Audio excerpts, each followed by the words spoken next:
Hey guys, it's Joe once again. I've been really busy working on the final cabinet for the office portion of the Screen Use Flag semi-interior set. I can't wait to unveil the completed wall unit in next week's video. But first, I wanted to talk about an exciting collaboration that's happening between myself, Jazz Inc. Dioramas, and Factory Entertainment. You're not going to want to miss this. So, ever since Knight Rider premiered in 1982, there have been models made of KITT. Everything from 1/64th die-cast to 1/8 scale build-as-you-go monthly subscriptions. The one thing that all of these models over the last 44 years have in common is that none of them have been truly, completely, 100% prop accurate. Well, that's all going to change. Jazz Inc. and Factory Entertainment have asked me to be their main consultant on a highly detailed 1/6 scale KITT replica and accompanying Michael Knight figure. Specifically, KITT as seen in the middle of season 1. So we're talking Michael Chaffee's his original vision for KITT, but with the, equalizer voice box, not the square one. Anyways. And to give you an idea of the size, 1/6 scale is like almost 3 feet long. It's going to be a gigantic model. So with my involvement, you can expect to see a level of detail never before seen in a KITT model. And it starts with a 3D scan of one of the Screen Use original kits that I have here in the Knight Rider Historians collection. So you can't get more accurate than that. Earlier this week, I participated in a live stream event hosted by Jazz Inc. It was incredible. We dug into the deep details of the car. We answered your questions, showed never-before photos, and more. So in an effort to spread the word and start to build the excitement around this new project, the team at Jazz Inc. and Factory Entertainment have asked me to share the live stream on my YouTube channel, which I, of course, happily agreed to. It's long, it's like 2 hours long, but it was so much fun and the time just flew by. So if you didn't catch the original stream, I highly encourage you to check this one out. Feel free to leave your questions and suggestions in the comments below. So together, let's try and make this the definitive KITT model. So go ahead and follow Jazz Inc., Dioramas, and Factory Entertainment while you're at it. Why not? I'm sure they'd appreciate it. Okay, with all that said, let's dig into the stream.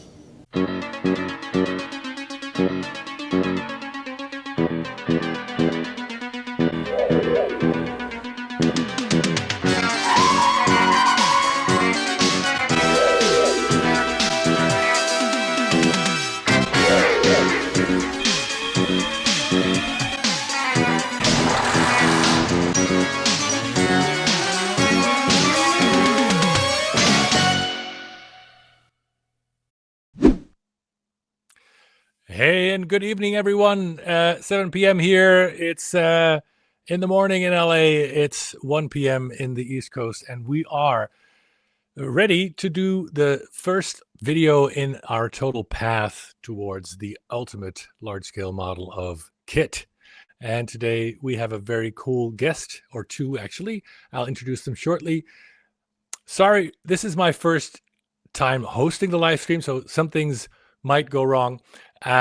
First thing I realized when I clicked go live is I should have a cool video. Next video, I'll have a cool intro video. Right now, it's just me. So anyway, let me first bring on Barry. Let's see how that goes. Barry. Could have gone cooler, but we brought on both at the same time. So here is Barry from Factory Entertainment. Barry is going to be our partner together with Jordan and the other people from Factory Entertainment, of course, to get this very cool vehicle made and across the finish line with Universal and all that sort of thing. But the main guest for today is Joe. Yes. Hello. We're not worthy.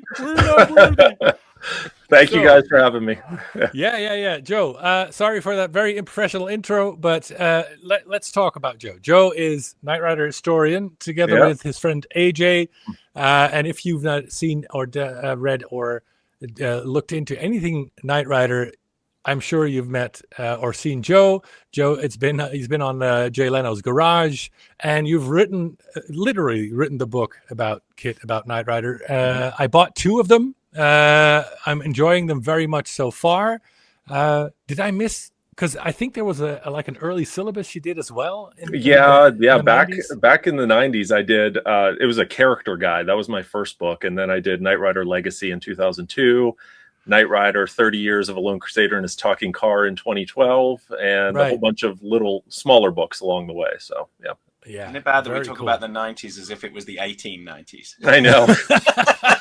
In a lot of ways, it feels like it was a long time ago. Yeah, no kidding. But so we got a lot to discuss. So you wrote the first book back when you were in college. I seem to remember from the intro of that book I'm reading right now. So actually, the first book I wrote, that character guide, it was called A Shadowy Flight. I wrote that when I was 16. And it was in the mid 90s. So I'm 44, almost 45 now. So it was in the mid 90s, and I wrote, and it was simply a character guide talking about every character from Michael Knight all the way down to, the gardener in one episode, and all the details about them. And then the real book, the first, I guess, real book was in 2002, Knight Rider Legacy. And that's where I started digging into the history of the show, talking to cast and crew members, getting behind the scenes photos, different things like that. And I was in college for that one. So yeah, I started early. Knight Rider's kind of been a constant in my life for a very long time. Right. Because you started young too. Yeah. Because 44, that means you weren't really watching the shows live, but you watched the reruns, right? Yes. My mom says that I caught the tail end of the series in like 85 and 86 when I was like 4 years old, but I obviously don't remember that. But for me, it was whenever it was in syndication in the late 80s, they would always play like 2 or 3 hour blocks of the show right after school. So I'd come home and I would watch the show till dinner time. And then that's kind of when it really took hold. Good, man. That's so cool. I'm just impressed you didn't end up talking like William Daniels at such an early. You don't want to hear my William Daniels impression, no. Oh, now I do. No, I don't have one actually. Okay. No, I'm not trying that either. No. All right, so for the people who are watching, go get Joe's books and go to knightriderhistorians.com. where you can get the books both in PDF and the real versions signed by Joe. That's also very cool. Yep. But so let me skip forward to when did you start Knight Rider Historians? So Knight Rider Historians, let me think of when that was. So I as you mentioned, it's me and my good friend AJ Palmgren. So the two of us kind of started Knight Rider Historians back in the early 2000s. We had gotten to know each. He lives in Iowa, about 800 miles from me. We see each other a few times a year, but we started talking back when I was writing those initial books, and I would post on the old message boards back in the day. And AJ saw the questions I was asking and my interest, that my interest in the show was more than just superficial. It was getting into the minutia of the production, of the props, the cars. So he reached out, we ended up forming a friendship. And then, early 2000s, we decided to form the Knight Rider Historians, and it's just kind of grown ever since. Wow. That's a long while. Yeah, it's been a long time. And not to offend anyone here, but we're all a bunch of nerds here, right? And definitely very passionate about the project, about our projects, I must say. And then to be together for that long without like a major falling out or a big spat, that's very impressive. Very good. Yeah, it's weird. AJ and I have never had as much as a minor argument. I mean, we get along great. No, we really haven't. We really have not. We get along great. Maybe it's because we only see each other a few times a year, but no, we've always got along great. And when one of us makes a discovery, we always call the other, and it's always exciting. We've worked together to acquire everything that we have and all the people we've talked about. It's very much a team effort. Wow. Well, yeah, I must say I'm impressed. So, let's talk about. We've prepared some things to have a bit of a structure to the conversation. Let's first talk about the history of the car, and then get into when you acquired it at the end of that. So, could you lead us through the history of the car? Sure. So I guess it starts back with the series creator, Glenn Larson. He was, he had one more deal at Universal Studios. He was under contract at Universal. He was getting ready to move to 20th Century Fox. And he had one more production deal that he had to complete with Universal, and that was Knight Rider. So he wrote the script, and it got to the point where he had to come up with a car. Like, what car is he going to use? They were going to film a 30-minute, they called it the pilot presentation, basically like a sizzle reel, a portion of that pilot script they're going to film, and then they were going to shop it around to networks and try and sell the show. So this was spring of 1982, and Larson said, right from the get-go, he wanted the 82 Trans Am to be the car. Do you have any idea why that specific car? I think he liked it because it looked futuristic. In 1982 is when Pontiac redesigned the Firebird Trans Am into its into that shape and that style. So when he saw that, he thought, that's a futuristic looking car. And it really is. And it is to this day, if you look at it. It's real sleek and aerodynamic. And so shocking when you compare it to the Smokey and the Bandit 70s. Yes. To have such a change, and was not warmly received immediately. It was no. People are like, oh my God, there's too different, too much change. Absolutely. And he had talked, Larson had talked at one point briefly about maybe using the Nissan, what is it, the Nissan Z from 1982 as KITT, but I don't think that went very far. So the 82 Firebirds were actually released in November of 81. So this was a few months after that the cars had already been out on the market. So he had known them. He'd probably seen a few on the road, and he decided this was the car he wanted. So he reached out to some good friends of his at a company called the Vista Group.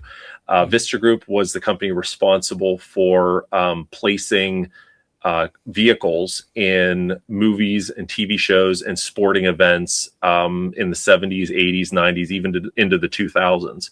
So he was good friends with the president of that company. So he asked the president to see if he could secure 3 brand new 1982 Trans Ams to use to film this pilot presentation to try and sell the series.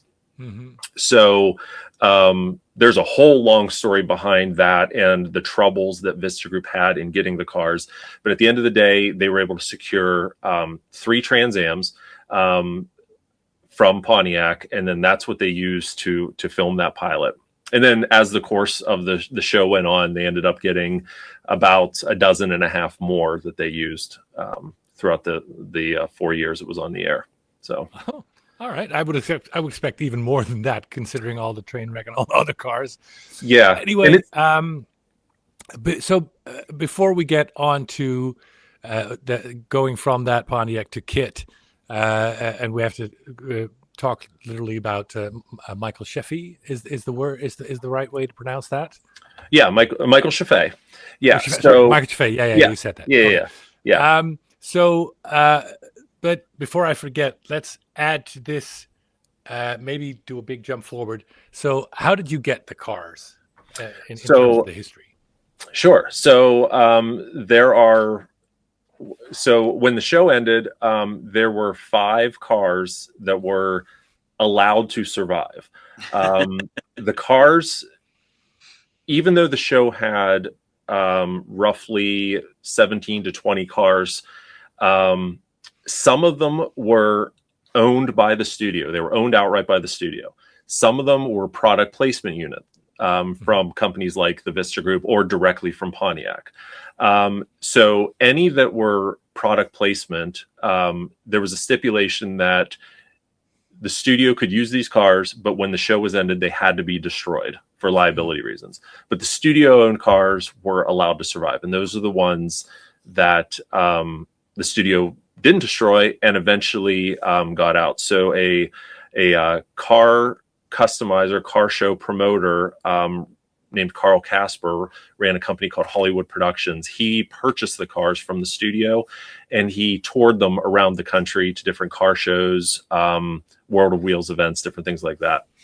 So over the years, he had slowly sold those cars off, and we have 2 of the 5 surviving cars. One of them came through this process, and we simply purchased it from, it was the second owner after Hollywood Productions. It had been languishing in an auction lot for years. One of the T-tops was missing. The interior was a wreck, but the owner prior to us restored the car, and then we ended up buying from him in 2007. The other car stayed at the studio until 2008. And at that point, the studio just said, hey, we need to clean up our back lot. And they sent the car to a salvage yard. And so I know it's crazy. And it would something that would never, ever happen today. But I had connections at the studio at the time and got wind that the car was going to be leaving, and was able to get to it at the salvage yard as soon as it arrived, and was able to acquire it before it too was destroyed. Whoa. So yeah, unbelievable, crazy. So is one of the 2 cars you have one of that cars that was in the Universal Studios lot with the holes drilled in the bottom? Yes. Yeah, it was after, Universal had a display where they had the car parked over the water, and tourists could come in, they could sit in the car, and they had a guy off camera pretending to be KITT that would interact with the guests. So they had 2 cars that they used for that display. One of them was just a car built specifically for that display. It was never used in the series, but the other one was used in the series, and that's the one that I have here. Yep. Oh, wow. And so for the people who don't know this part of the story, tell them why there were holes in the bottom of the car. So there were holes in the bottom of the car because, well, here, let's set the scene here. Let me bring up a picture real quick of the car over the water. So give me just 1 second. Here we go. So if you want to share my screen, there we go. There it is. So this is the display they had of KITT over the water, and the reason the holes were drilled in the floor, as legend goes, was all of the kids, they would get in the car and they would be so excited to see KITT that they would wet their pants. Now, that might have been part of it, but realistically, it was also probably because of people getting in with wet shoes and different things like that. But, I kind of so we affectionately call the seats that came out of this car the P seats. Because, you do not want to shine a black light on those. No, most definitely not. Yeah. Right. So before we shared this screen, I saw you had another picture up. Yes. I think so that's also fun to show. Yeah. Yeah. So actually, this leads into our conversation about Michael Chaffee, because this is a picture of Michael Chaffee and George Barris. As I'm sure you guys and a lot of the people watching know George Barris. He was the man who built the original 1966 Batmobile, the Munster coach, a whole bunch of different things. He was also involved in Knight Rider. He didn't build the original KITT, but he did work on the original cars. He did build at least a couple of the later KITTs. And if you guys remember, in the 4th season, they had KITT transform into a convertible and Super Pursuit mode. George Barris's shop built those cars. So this picture is actually George Barris with Michael Chaffee. This was taken in 1984, so 2 years after the show premiered. And this was them discussing KITT's upgrade in season 3, which I think we'll talk about here in a little bit. But I just wanted to kind of give a visual on Michael Chaffee here. And this car, I don't know if this was if this was eventually turned into KITT or if this was one of Barris's replicas, because he built some replicas too. But yeah, right, all right. So Michael Chaffee did a design based on that car, gave it a new front nose, of course, a lot of interior changes, did something to the taillights, that sort of thing. So let's talk about the pilot car, which would probably be the first one then, I guess. Yes. So the pilot car, so when we talk pilot cars, there's actually 3 different cars, right? There's an initial 3 they got from General Motors. So they had 3 cars, and they got the cars. It was April 2nd of 1982. They got the cars. They were going to film that 30-minute sizzle reel, the pilot presentation, in 3 weeks. Yeah. So they had 3 weeks to convert these cars, to build everything from scratch. So one of the cars went to Michael Chaffee, went to his design studio, and he had a team that built the first KITT dashboard and the consoles, the whole interior. Mm-hmm. While that car was being built, the other 2 cars went to another shop, a guy by the name of John Ward, and he built the outside of the car. So if we look, let me share this picture here. So this is a screenshot from the pilot, and you can see the front end of KITT is different than what we normally see with KITT. The whole front end is different. This is what John Ward initially built for the outside of KITT. We can see that he just took the stock Trans Am bumper, he filled in the turn signal areas, made a thin scanner, elongated the hood, and they used this car. He did this to 2 of the 3 cars. So there were 2 exterior cars, and then the 1 interior car that Michael Chaffee built.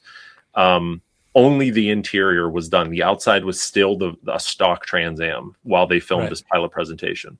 Right. So fast forward, the show was picked up by NBC, and they had a couple months before they had to film the rest of the pilot. And it was during that break that Larson called Chaffee back and said, okay, now can you design the front nose?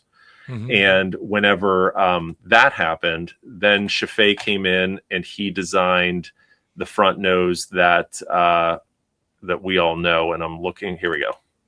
Is this a good shot? Yeah. Then he designed this front nose. Yes, much, much better. And then this is the nose that KITT, people know KITT with, right? And was used throughout the rest of the series.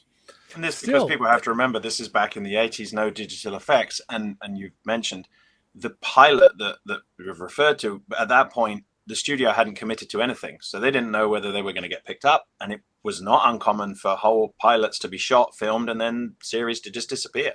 Right. So budget-wise and money-wise, there was no CGI. There was no 3D printing design. Everything had to be done by real people, by hand. So you see all of these interesting artisanal changes purely by logistics and usually money. You're exactly right. Budgets are very low at that point because you've got no commitment from a studio. You're exactly right. Yep. All right, so let me take a moment here and welcome welcome the viewers here. So I'm thank you for everyone who's joined. I really love to see all these comments and questions come in. So I wanted to keep most of the questions and answer them at the end. So unless there's something I see pop up that I think that might be relevant to what we're talking about right now, I see all the comments and I will address most of them at the end. And if I forget anything before we go out, I'll just say if there's any questions that I didn't get to, you can just re-ask your questions. So going back to the discussion, this is the original sculpt that Chaffee did. Still looks slightly different to me than what I remember the car as, especially those two thin slats on the both sides of the scanner. I don't remember seeing those panels so distinctly. Yeah, so these are this is Michael Chaffee's original design. These are smoked acrylic sheets, and they're designed to cover, the factory turn signals are right here on the car. So when Chaffee built this, he had an eye towards keeping the function out. He still wanted the headlights to be able to open, still want the turn signals to work. So he put these smoked covers on, and the cars for the entire first season had these blackouts. Now they vary per car. So some cars, they're not as cleanly installed as others. So this one, you can see it's sagging in the middle, and it's up here. Some of them are nice and smooth on the top. Let me see here. Yeah. Wow. So take a look at this. So this was a picture right after Michael Chaffee finished designing that nose, and you can see how smooth he designed these covers to be. So, but Universal gets their hands on it, and they just slap copies together, and and driving around by this time, this would have been the summer, driving around in LA heat with acrylic panels. Yeah, that's going to be fun. Yeah. Oh, absolutely. And there are even scenes in the show where you see KITT driving down the road, and one of the acrylic panels is folded up from the wind. So by season 2, they realized they needed to do something about this. So they removed the acrylic, and what they did is they sculpted the fiberglass underneath where that void was. They filled it in, but then they left a divot to make it look like it still had the indents. Let me find you a picture here. This is that's the light. You're right. No fog lights in the nose yet. Yeah. That's no fog lights. Yeah. So here, this is from season 2, and it looks like there's still acrylic panels there, but there's not. This is actually fiberglass that's indented in with it's integral to the nose itself. So seasons 2 and 3 had this front nose before they redesigned it in season 4 and just got rid of those indents completely. But yeah, you can see the fog lights. They added the fog lights after the pilot or early in the pilot. There's some scenes in the pilot where you see the fog lights, but it wasn't there from Chaffee's original design. So Knight Riders of Greece says the hero car has the lights, but hidden behind the grills. The hero car. So the hero car has the fog lights, but they're hidden behind the grill. And I'm trying to see. Let me find you a good shot. That's not a good shot. Yeah, there's. All right. Yeah. I'm already thinking. Oh, this is interesting, because in my mind, my headcanon, as we say, there are definitely visible grill lights that or fog lights that I want to see on a KITT, but that wouldn't be accurate then? So here we go. This is a great shot. So this is a couple episodes into season 1, and you can see that they've got 3 fog lights on each side, and you can see the grills are installed. So this would be an accurate representation of what the front end of KITT looked like for season 1. And notice how you can see the turn signal lights as well. The marker light. Acrylic.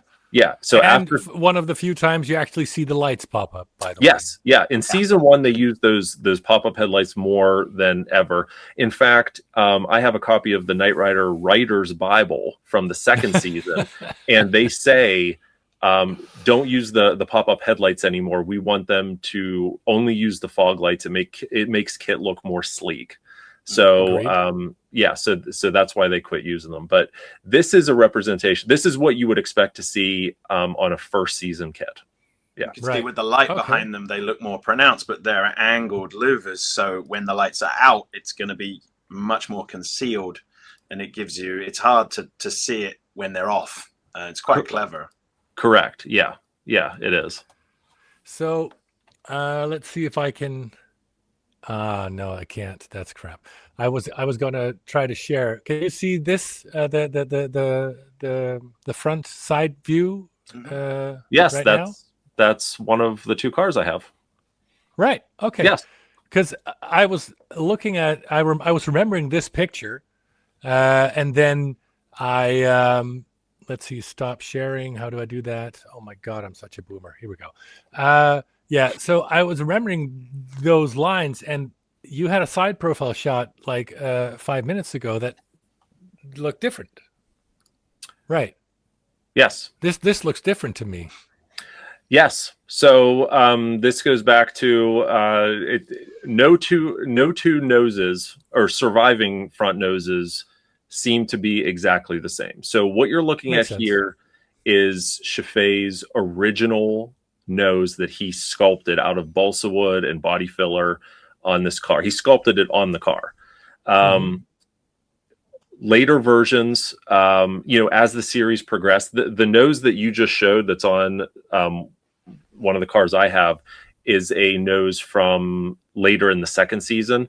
So, I don't think it was a resculpt. It was probably, they had a nose, that maybe it got hit and then they patched it up and then remolded it. And I don't know what exactly happened, but I think it was a many generation later nose than his that's original an important design. Practicality. If you've stood next to a Trans Am, it's a long car anyway. Once you add this nose on it, just think about all the things we saw KITT do and how many times he took a corner at speed. That front end is going to be the one that took all the abuse. That and the rear quarter panels. Absolutely. It must have been logistically, it must have been a nightmare to film. Oh yeah. I mean, it was a mess. Yeah, so this is interesting. So people who are watching, and we have quite a lot of viewers already live, I want to hear your responses too, because so basically everyone's saying got to be the season 1, season 2 cars. The other thing I hear is it has to have the redesigned voice box. So with the vertical lights on the slats sides. either side. Yeah. And people say the interior it should have the 2 screens, not the big one. But if you look at the nose, most people here in the comments are now saying get with the first season car. So if we focus on designing it, and it's people saying it shouldn't be Super Pursuit, shouldn't be the later model, but should it be season 1 with the slats and the 6 fog lights and the pop-up headlights, or later? So what are your lines? Your thoughts, Joe and Barry, on that? I mean, personally, I think it would be really cool to offer the initial vision of Michael Chaffee's for KITT with this original dash here with the square voice box, with the the half dash on top, the bigger overhead console, this front nose. But maybe there's an opportunity to because a lot of these changes are so small. It's maybe the body still stays the same, but it's just a different front nose, or you add 2 fog lights instead of 3. So maybe there's some options to have it customized. I don't know.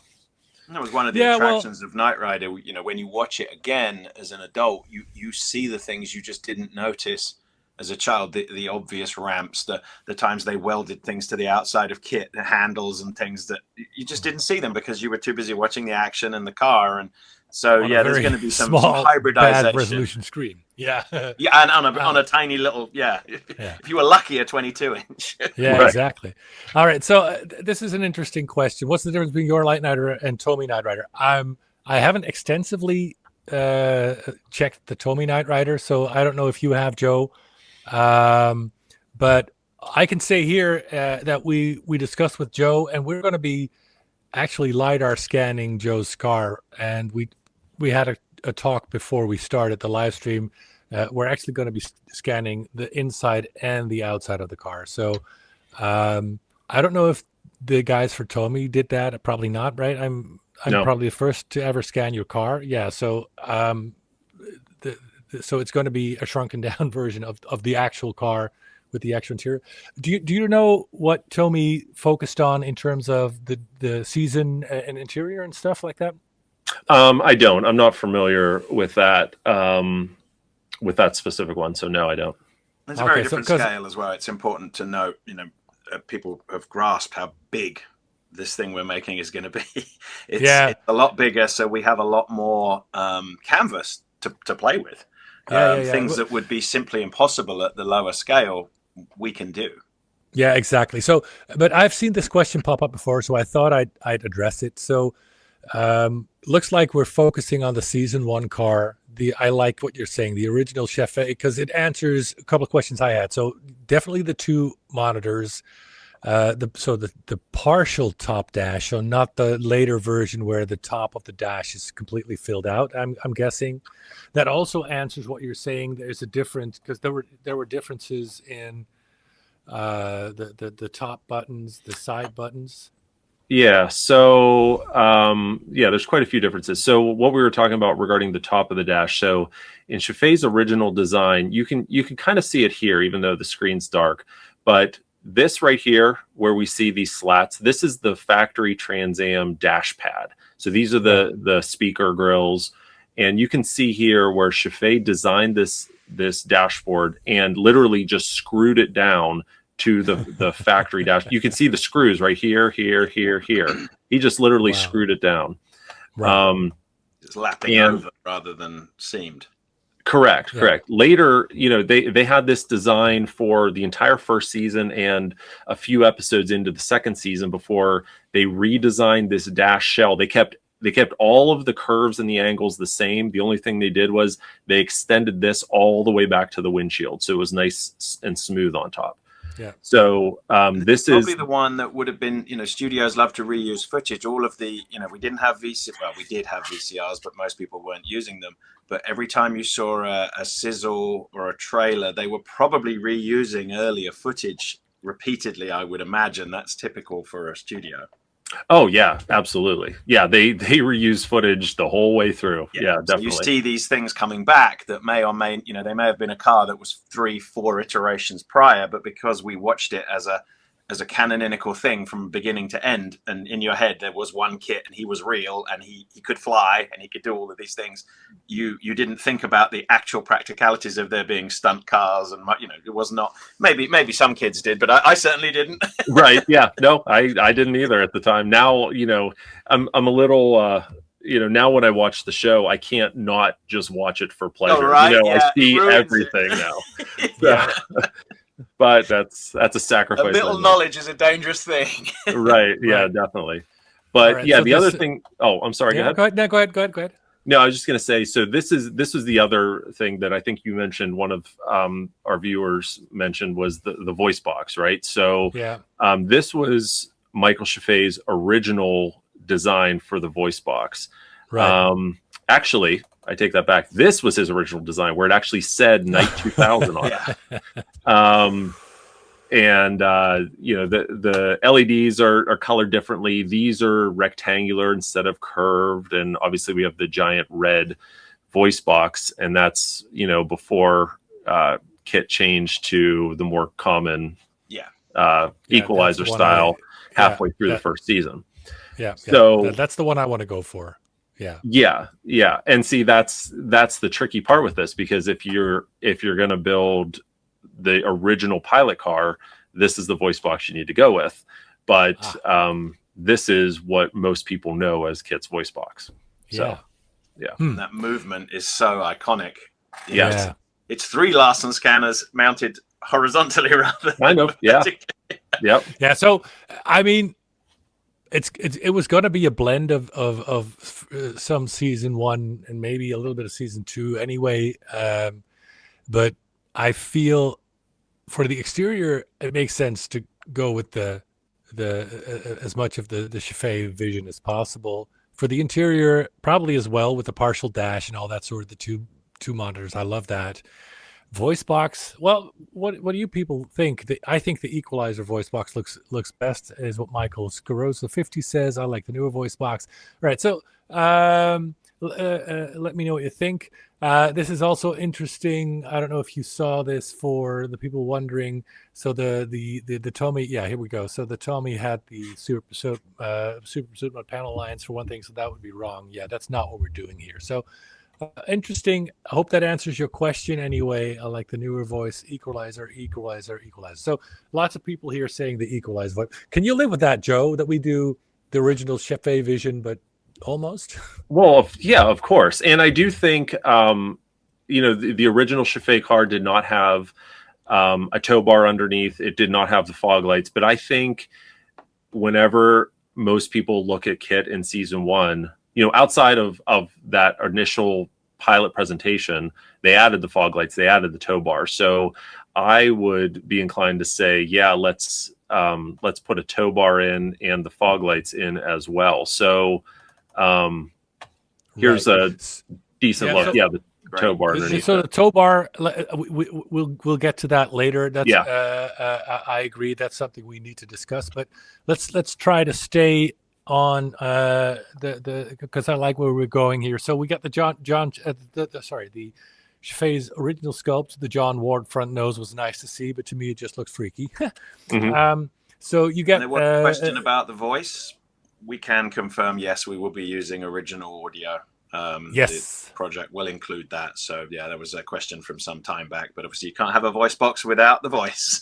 Yeah. So we agree. So, this is interesting, Barry. I'm going to ask you live. If you don't know, you don't know. But people were asking, since we're also going to be making car, do you think we can also get the original voice for car? I need to look into that. It isn't. We've been given by Universal a huge asset library, and I don't remember seeing any car in there. So I will have to check, but I will do that. There's a lot of KITT, and it may just be because nobody ever asked for car. So we'll check for sure. Can't tell you right now, but yes, I agree. We should do a car because he's kind of cool as well. Yeah. Secretly, I like car. You're supposed to boo and hate him, but a lot of us were like, yeah, it's kind of cool. Yeah. So, but it's Peter Cullen was the guy who also did Optimus Prime. Optimus Prime, yeah. He's the voice for car. That voice is instantly recognizable. I can hear it in my head now. It's like... Yeah. So I think since we're looking at the car with the silver top bottom part, we should see, because I'm seeing here there's 2 voices of car. Well, we'll look into this. We'll see what we can do. Meanwhile, let's go back on topic. Scanner circuitry in the pilot car. Yes. So the original scanner circuitry, and this goes all the way back to the pilot presentation car with that funky front nose. It was built by a relative of John Ward's, the man who designed that stock-looking front nose on KITT. And the way he designed it was with the ability to change KITT's scanning patterns. So, in the show, 99.9% of the time, it's a just solid back and forth. You see it sometimes go faster or slower, but it's just back and forth. Mm-hmm. But in the early first season, actually really throughout the first season, there's a number of times when you see a different pattern on KITT's front scanner. Yeah, right. There's a time you see that. Sometimes it scans one direction. And I'm going to show you something I bet you guys have never, ever noticed before. I love this stuff. Now you're not going to be able to not notice it. Oh, come on. Notice there's only 6 lights here. Yeah. Notice these outer lights are not on. This is one of those scan patterns this scanner had, to only have the 6 inner ones going back and forth. So every time you see KITT in this intro, it's one of the alternate patterns that eventually, went away. Oh, wow. Yeah. And yet in every single episode, we see it. Yeah. Right. Thanks for ruining it, Joe. Anytime. That's why I'm here.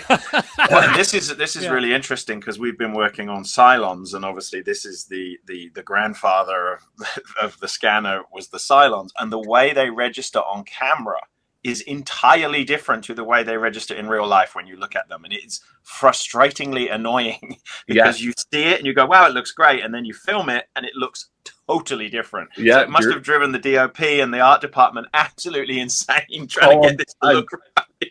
I'm sure it did. And, we years ago, AJ and I found that relative of John Ward's who built the original scanner, and he still had the original schematics. So AJ's recreated it, and it's now in one of our 2 cars now runs that original circuitry with all those different patterns in it. Wow. But what happened was when Universal took the show to production and they needed to make more copies of the car, it was easier for them to build a much more simpler circuit that just had on and off, and it just scanned back and forth. And continuity would have been a nightmare too. Oh, absolutely. Absolutely. People know things are not filmed in the order in which you see them. So if he's scanning this way in one shot and the next shot, it would have been a nightmare for the continuity guy. Oh, absolutely. Absolutely. So pretty much from the middle of the first season throughout the rest of the series, it was just a simple scan back and forth. So, I don't know what you guys have planned for the circuitry for the scanner, but maybe, and I'm sure it would be a lot simpler to build than it was back in 1982, but maybe, maybe Thank there's God for LEDs. Oh yeah. So, all right. So this is an interesting question. Let's dive into that. So for the people who are new to us with the Jazzing dioramas, this is why we don't make a final prototype when we open pre-orders, because we keep learning and learning stuff.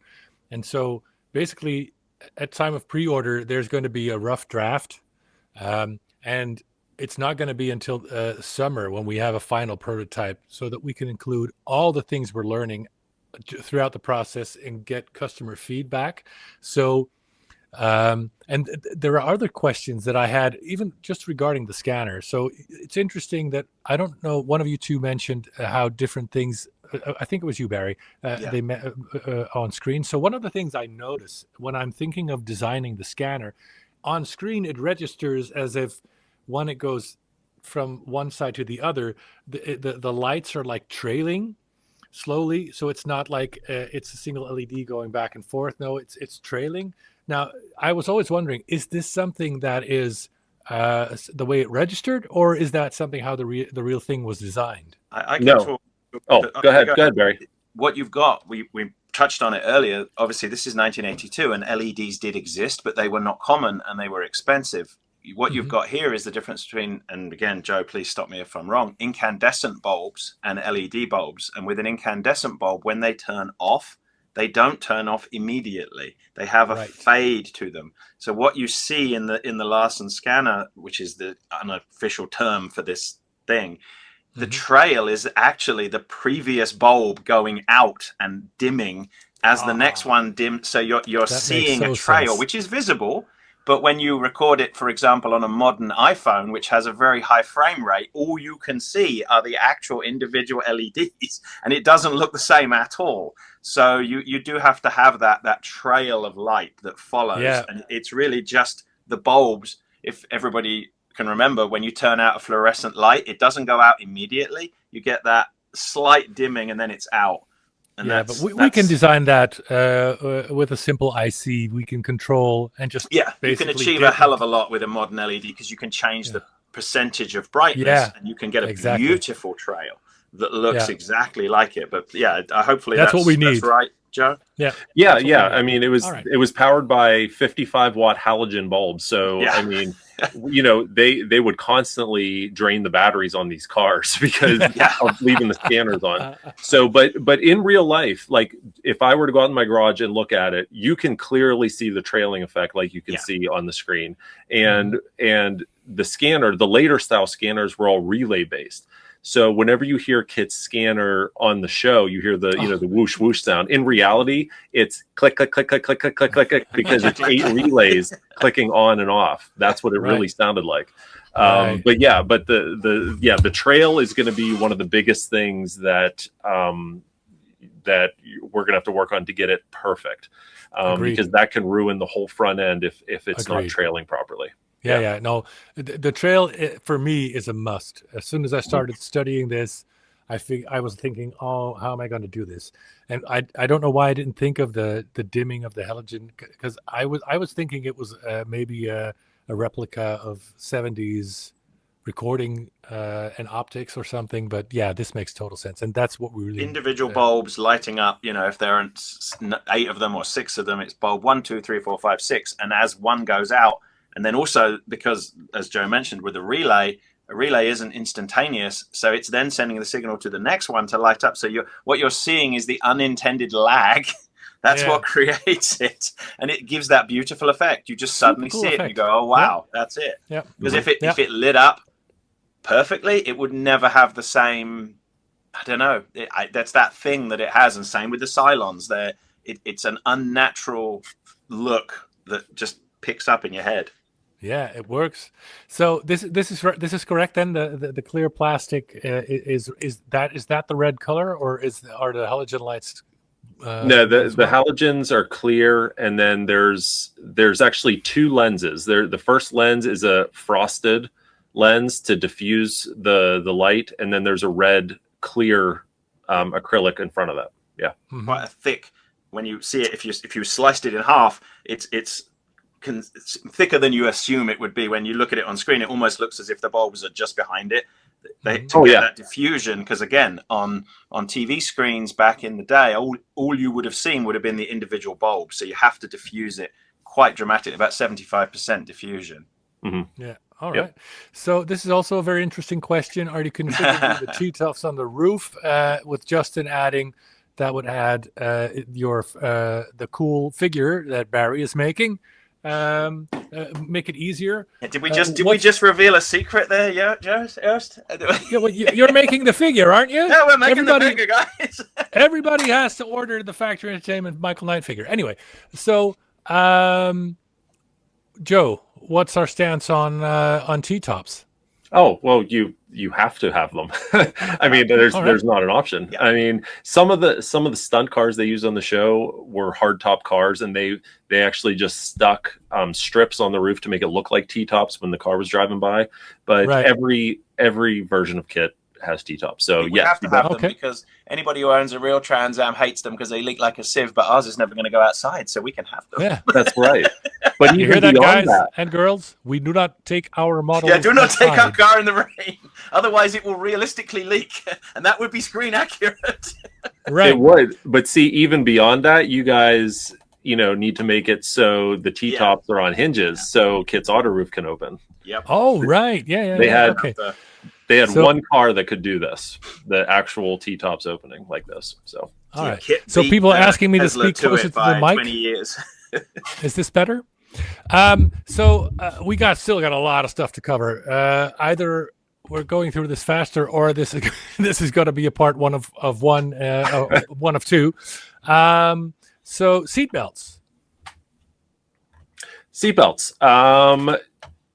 The original. Okay, so this might be slightly easier. The original pilot car had seatbelts. So there we go.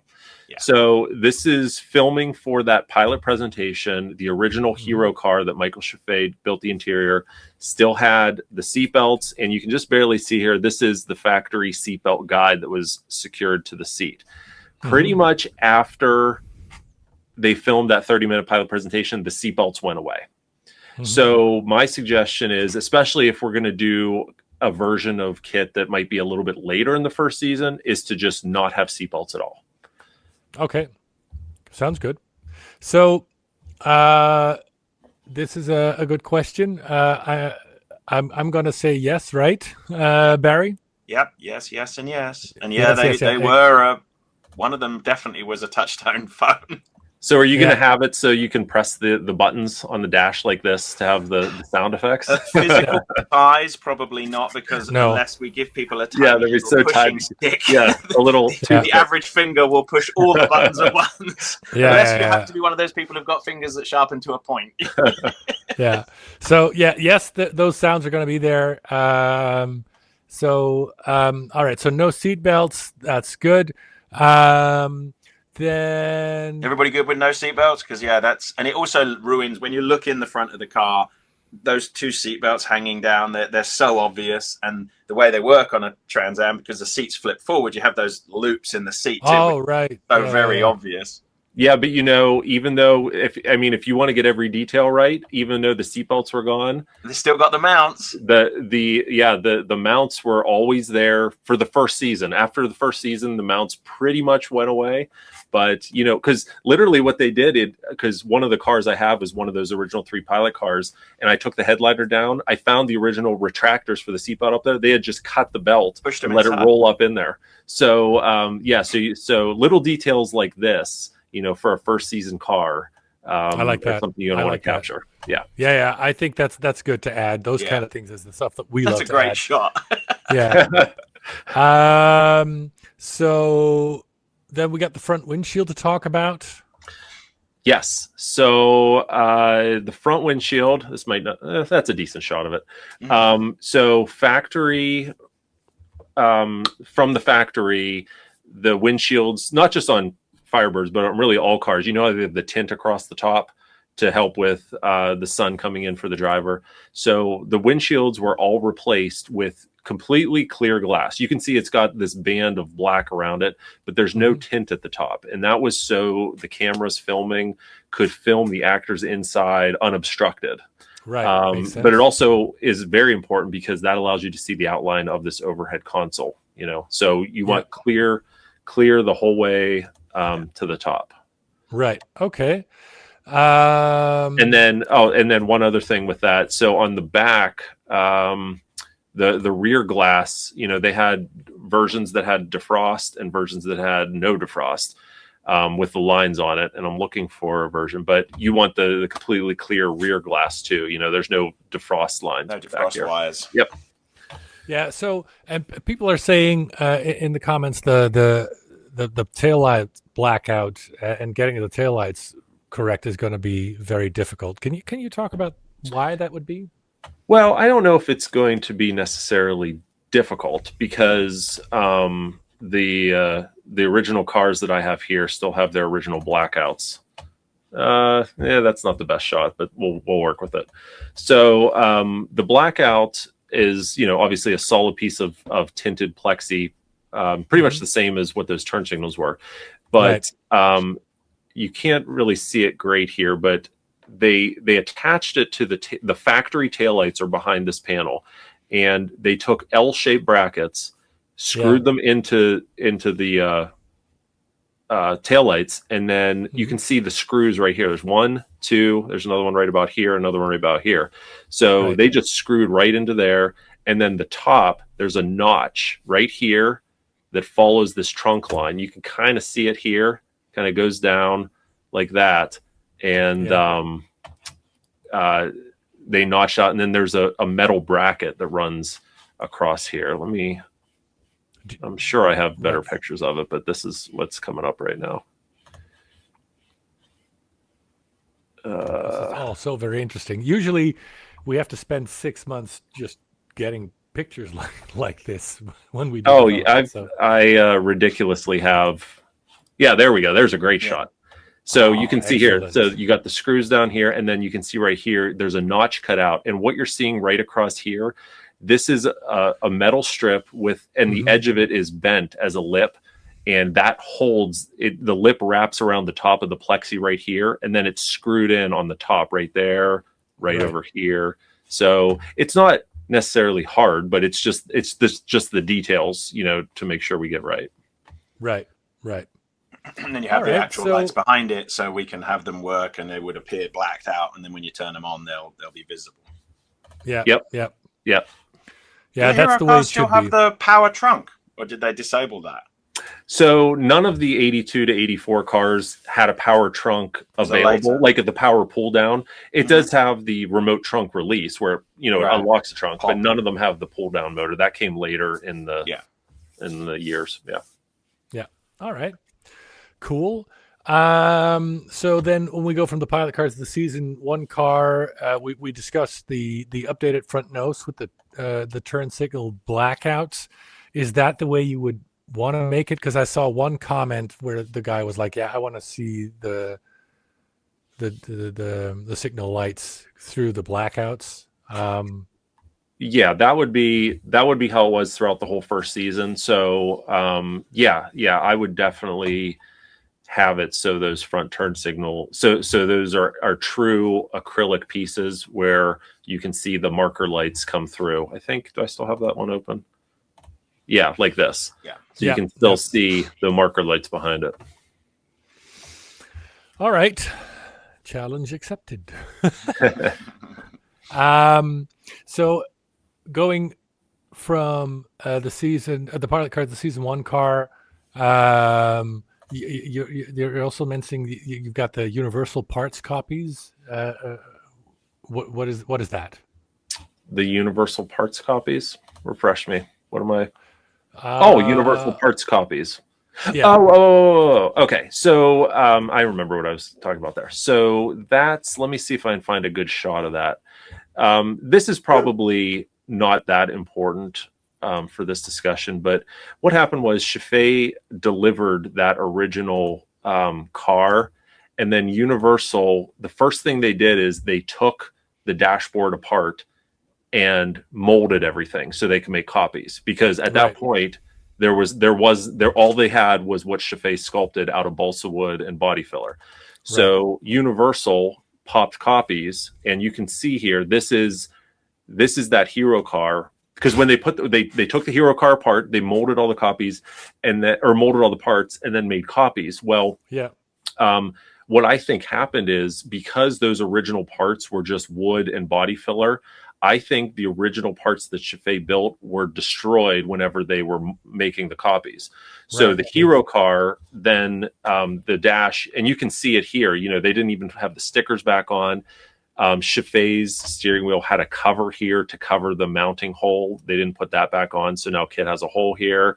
The voice box, they just kind of slapped it in here. So this isn't, I don't think this is what you would want to copy. You'd want to copy the cleaner lines of what Michael Chaffee did.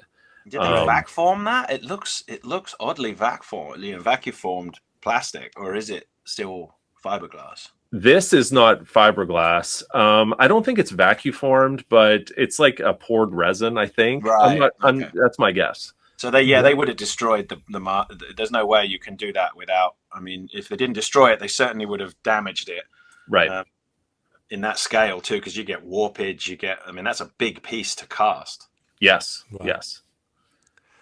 So this is so cool. I was trying to look back because I saw this comment we got people watching from South Africa earlier in the show. Say a shout out hi in the comments if you're still with us.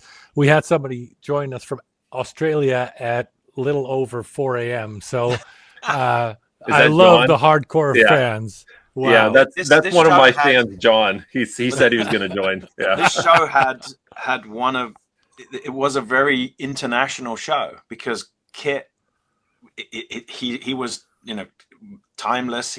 Everybody, all the kids across the world got it. I actually met my wife due to Knight Rider, and she's not from where I grew up. And it was just, I was like, wait, you know what Knight Rider is? And it was that a weird kind of, leveler for everything. That's so strange. Yeah. Wow. When I was so what's the one before high school in the US? Elementary school. Elementary, then middle school. Yeah. So, somewhere. So I probably right out of elementary school when that show was on in the Netherlands. I'm from 74, so I was 8, and this is. Wait, I'm the oldest one here. Okay, you are so old. Scary. So anyway, it's this is such an international appeal. I was sitting there, my hair freshly combed after a shower. If I was lucky, I would have some crisps. And then watch the show. It's just, it is. There's so quite beautiful. a fun exercise where you can look at all the different voices of KITT in the different countries and how different they are. Yeah, so this is interesting. I've had questions from people. Could you include the French voice? Could you include the Italian voice? Now that's a technical challenge we might have to think about. But right now, Probably not, because all those people are artists, and every single one of them, would be. So probably not, but we could look at it. Yeah. So Derek, this is a good question. Will you be replicating the wonkiness of the original props? I would say yes, because we are scanning Joe's original screen used car and interior. And so this is just to be safe. We're also going to be scanning the engine bay, because if we get enough supporters, we might actually make you lift up the hood and be able to see the engine, because some people love that. So yes, with that scan being the original for our 6-scale hero vehicle, there's going to be some wonkiness in there that you. But it won't be as pronounced too, because when you reduce, if you scan a full-size car, and let's say the wonkiness is 10 centimeters over a meter, when you scale that down, it isn't always as obvious, because you're reducing everything. So very, if things are completely out of whack, they tend to be more noticeable. You probably won't see it even at the big size that our model is going to be. It will be less obvious than it is when you sit and stare at it in real life, and you go, man, that's way off. Yep. So it's not going to be as pronounced, but it's definitely going to be there. Yeah, it'll be there. And I want to shout out to a fellow cheesehead. Op je kop staan, hi. Groetjes uit Rijssen. Love that everybody's watching this. Will it have Super Pursuit mode? Definitely not. So, no. So not this version. No, exactly. So we're making the season 1 car. I don't know if there's a massive request for a second version after we do the season 1 car and the accompanying car. We might look into doing the season 3, season 4, but I did a poll on my closed Facebook group. If you're not part of the Facebook group and you want to follow the build from every step that I share, go to the closed Facebook group, Jazzing Dioramas, and become a member there. From the votes, it was like 10% or less of the people wanted the season 3, season 4 car versus the season 1 car. So for now, we're focusing on the season 1 car. Later season 1 is what it's looking like, right, Joe, with the equalizer voice box. But we're trying to stay as close to Michael Chaffee's vision as possible. I love that. What was the gap between season 1 and season 2? Did they go pretty much into simultaneous filming because it was so popular right off the bat? Because there probably wouldn't have been. No, they had. Well, it was kind of strange because they finished filming season 1. I want to say in March. I don't remember offhand, but they took a month or 2 off, and then they filmed 5 episodes for season 2. Then they took another break for like 2 months. Then they filmed the rest of season 2. So it's really like season 1.5. And then it almost is in some ways. Yeah. All right. So Stefan from Germany. This is a good question. Let's jump into the tow bar. We're getting ahead of ourselves a little bit with the list we wrote out, but we can jump back and forth a little bit. So the tow bar, for the people who don't know, the tow bar was there so that they could just hitch the car to a trailer or whatever and just film close-ups from looking into the front of the car, etc. For am I saying this correctly? That's what it was used for, right? Yeah, that's correct. So this is a behind-the-scenes photo of the tow bar in use. So they had a receiver welded under the car, and then what they would do is anytime they had to film interior shots, they would hook a camera truck up to the car using this apparatus. Right here, you can see the bolts that connect the apparatus to the car, and they would pull the car while the actors inside would act. Yeah. And the pull car is controlling the car, so the actors can. It's for safety reasons. They're not actually driving the car. Right. Yeah. Exactly. And people have to remember this was also back in the day before digital cameras. I don't know if you got any shots, but that camera car would have had 6 guys on it. Oh yeah. Focus puller, a camera operator. Oh yeah, I've like pictures today where you get it all in this tiny little camera. You just. Oh no, they had 9 cameras to the dashboard. Yeah, they had so many cameras on the car that the molding around the windshield would melt because it would get so hot. Yeah. Wow. So the tow bar was there for many shots, if not all of them, in the show, right? So what you're seeing here, this is mid first season. So this version of the tow bar was the most visible, right? So you have these posts coming out here, a bar that connects it, another plate here that's welded to the impact bar of the car, and then these are the connectors. In season 3, they actually cut these off and changed them to ones that were a bit more hidden. But yeah, this is the tow bar. When people think of the tow bar, this is what they're thinking of. It's welded to the subframe, so it's this is welded. Not the sort of thing you just detach for a shot and put back. Right, and that's why they changed it. 2,500 pounds of car. right, yeah. They changed it so it could be removed in later seasons. Yeah. So I would say the tow bar is an easy question to answer. We will definitely add the tow bar and make it removable either with magnets or just with a simple key. Yeah, exactly. So that people have the choice to display it, because in their head canon, there's probably not a tow bar in there. But if you want to show it, the tow bar is definitely going to be part of the offering. And when you see that silhouette, it is noticeable, and you do notice that there is something there, whether you registered it as a tow bar or not. But it's definitely, when you first look at a Trans Am without it, if you're thinking of Knight Rider, it's weird because you're like, hey, wait, there's something wrong under the front of this car, and you can't really get your head around it till you see it. Yeah. And Knight Riders of Greece, I agree. We talked about this before the stream went live and got Barry and Joe's input on it. If we get to the point where we have enough support to add like an actual engine opening hood, then this is what we wanted to do. To make it prop accurate, we would need the original 305 V8 in there and just give you as close to Joe's car in 6 scale, like a scaled down version of the actual prop that was used for filming. And Joe mentioned earlier, we'll have some unique, because Joe, I won't steal your thunder, but the 305 was not a stock 305, correct? There were some changes to it. There was a couple changes internally, but there's some extra things under the hood that are not there on a factory car. So that's what we'll replicate, guys. Yeah, that'd be neat. Yeah, and then this was also mentioned before the stream started. Joe, you mentioned don't forget the skid plate. Agreed. Yeah. Sure. The skid plate is definitely going to be part of it.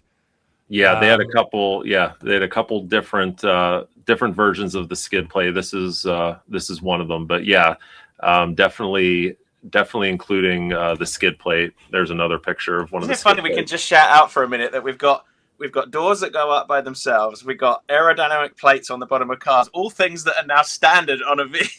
Right. Close to standard that were on a fantasy car. I wonder how many of them were done just by people who remember. Right. Yeah, and isn't that weird? This picture also shows exactly why we need the bottom of the car to be as accurate as possible, because no car has shown its bottom as much as KITT. So that's right. Indecent that way, but anyway. Well, you can imagine when they started writing the episodes where it did all of this, they would have been, the underside of a car is ugly as hell and it's all dirty, and we have to how do we fix this? Yes, yeah. So, Brother Cousins, I want to give a shout out. I've been on his live streams a couple of times, so thank you so much for joining us on the live stream. This is also a good question. So, we have discussed this amongst ourselves, to be talking to William Daniels about a signature edition. He is getting to 100 or already 100 years old, but he's still alive. He's still with us. And so Barry is looking into that, because we would love to do that. And I also have my guy who helps me with the signature editions. He's going to be looking into that as well. So we are definitely open to having a limited run with the signature plate numbered with William Daniels' signature on there. Watch this space, folks. Yeah, exactly.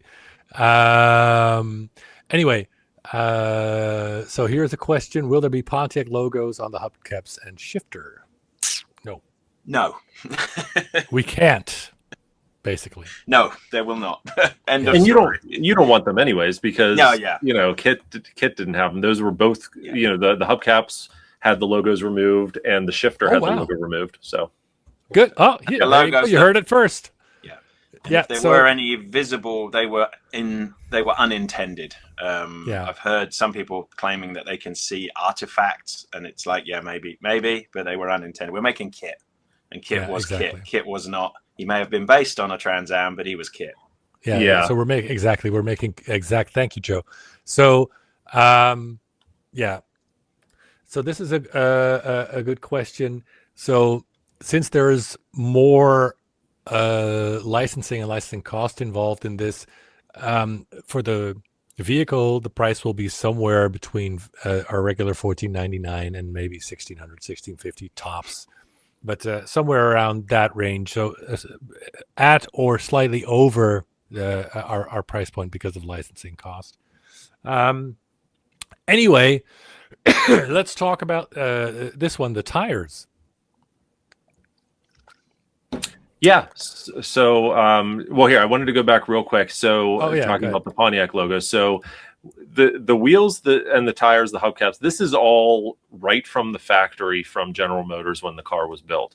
The only thing they did is they removed. There's an indent on the hubcaps for where the Pontiac logo was, and they simply removed the sticker that showed the Pontiac. So, there were some cars in season 4 where they actually filled this logo in and it was completely smooth. But for the most part, just having that indent there is what most people would expect. The tires were Goodyear Eagle GTs. No white logos. No white logos. Okay. No, these tires came with white outline letters, but they're turned in so you don't see them. So you never see KITT with the white letters. It's always raised black letters like this. Mm-hmm. Yeah. Right. So, so let's see. So Barry, maybe you could say, I'm assuming replicating that triangle is not going to give us any problems, right? We need to check. Okay. We need to check. Yeah, it is a trademark. At this, we'll have to see how big it is and the size. But yeah, it's something we've got to check. We'll put something there. Yeah, exactly. But just all right. So. Let's get back on topic. So we discussed we're basically focusing on the season 1 car, probably later season 1, with the removal of the seat belts. We're going to do the triple fog lights. They're going to be behind the slats, as you've seen in the image. We've talked about the tow bar. Then before, we also had talking about season 3, 2, 3, and 4. Let's leave that until the end, see if we have time, or maybe do that on a later stream, since it's not going to be relevant for the model that we're going to be recreating. So no super pursuit mode, no refresh of the fully covered dash top, which is all later in season 2 and not relevant for us. Let's see. So let's talk about what are the common issues and mistakes that you want us to avoid when you're looking at normal scale models of KITT, Joe. A lot of it is just kind of in the details. So with a lot of the models that are out there, either they're mixing and matching seasons. So you might have a season 1 dash, a season 3 overhead console, different things like that. The body itself, you could tell was not scanned from an original car. Dimensions look off.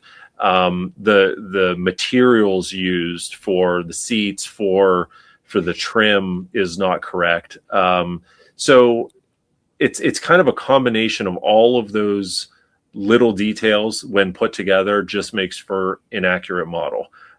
So I think scanning the car, getting the correct fabrics, getting the correct textures on things, and of course the correct shapes and dimensions and all that stuff is what's going to set this one apart from anything else.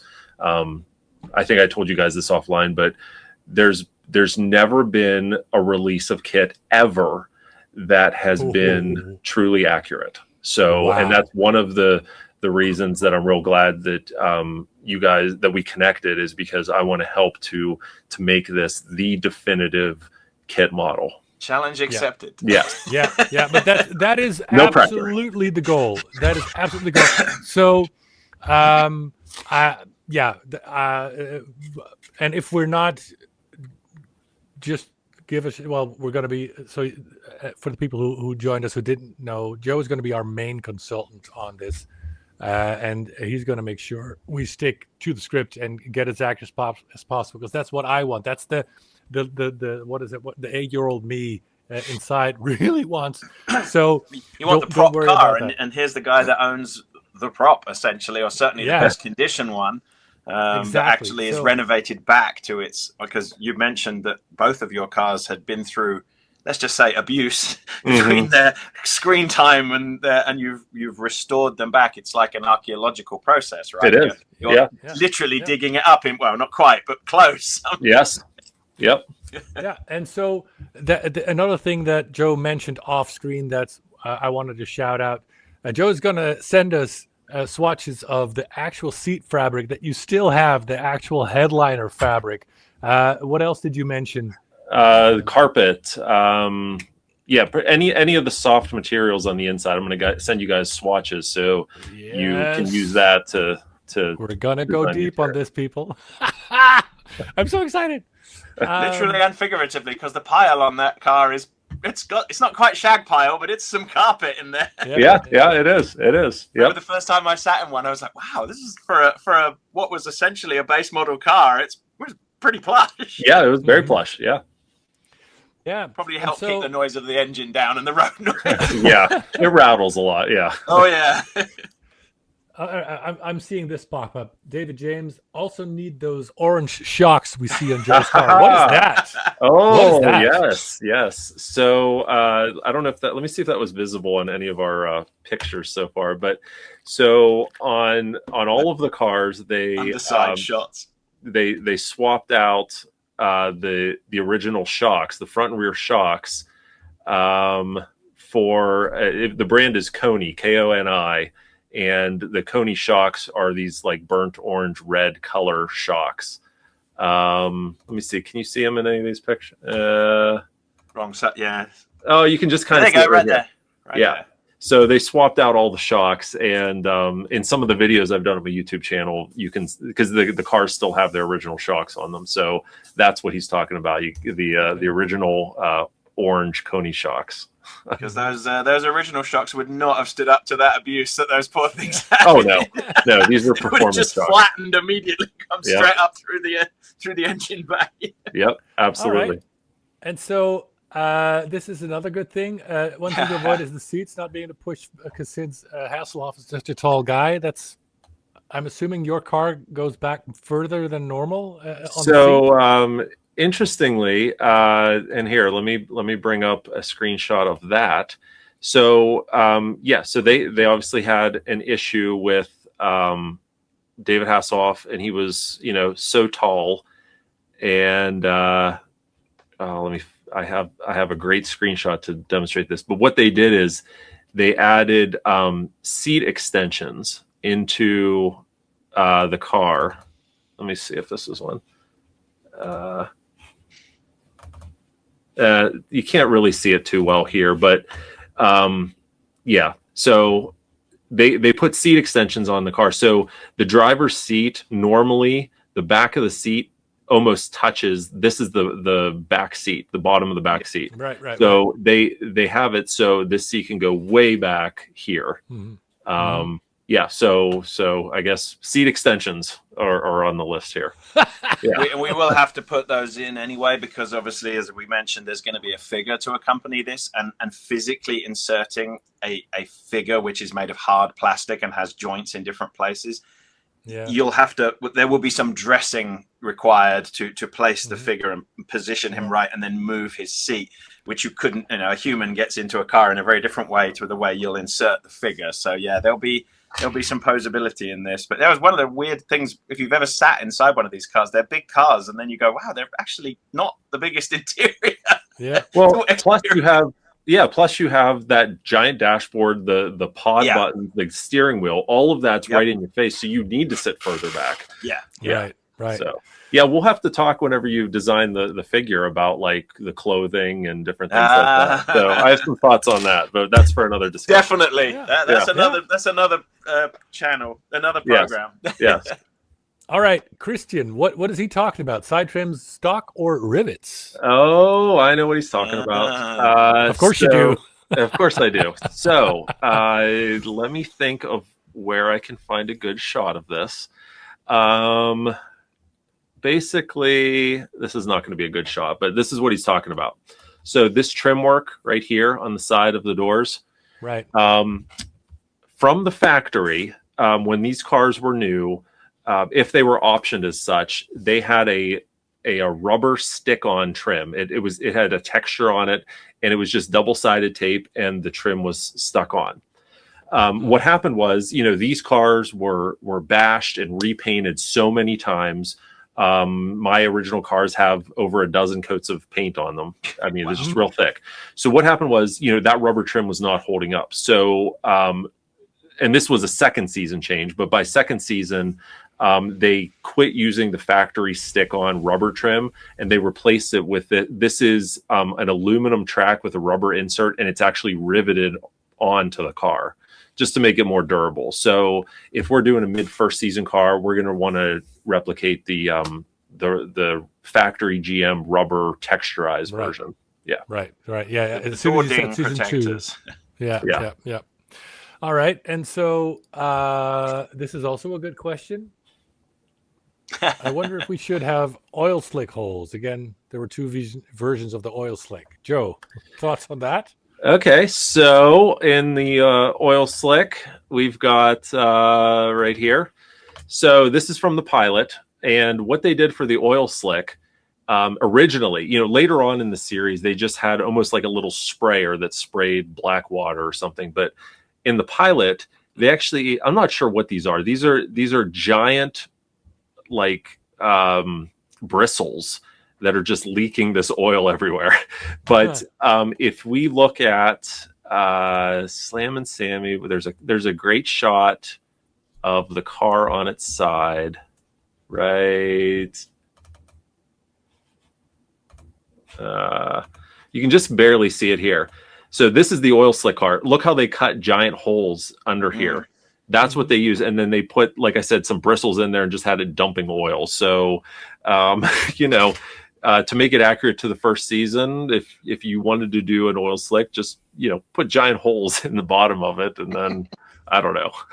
Yeah, that's how they did it. Yeah. Oh, by the way, this was also so cool. So shout out from Figurecraft. How cool that you finally met the Hoff, right?